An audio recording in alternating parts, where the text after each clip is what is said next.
Happy Days is a 1936 ComiColor cartoon directed by Iwerks with voices provided by Tommy Bupp. And I really liked the first third, and I liked the third, but I found the middle to be not that interesting. This is also the last ComiColor cartoon that I had to watch, and it's definitely not my favourite, but it's not a terrible one to end with. So there will be spoilers as I discuss what happens in this, and also explain why I loved the beginning and end, but didn't really care for the middle. This is about a character called Pinhead, and he is absolutely adorable.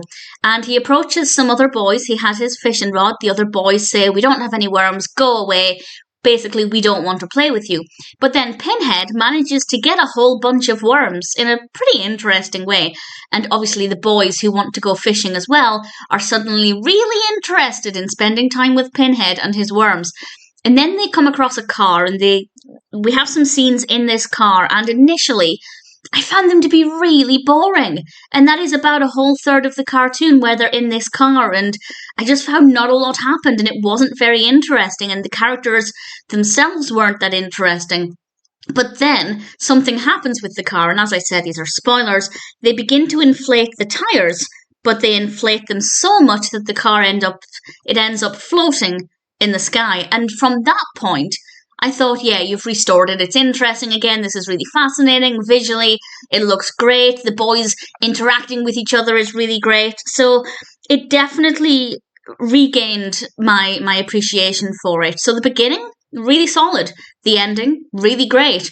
The middle is just really, really dull. I wouldn't say it's bad as such. It's not like it doesn't make sense or anything. But I just found the middle to be really mundane. But thankfully, it picked back up again. So in all, not a bad narrative. Pinhead is an adorable protagonist. I really liked him. I like the fact that each of the other boys has a slightly different appearance. They're all characters with their own personalities. Well, if it was a longer film, we'd probably get to know their personalities more. But just my initial observations is that we have a nice mix of characters, and the animation across the whole film is very well done. No complaints there. So as a final ComiColor, it's not too bad.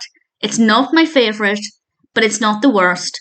And all of that being said, I'd say Happy Days is worth a watch. Can't imagine I'd watch it again, but as a one-time watch, it's certainly not too bad.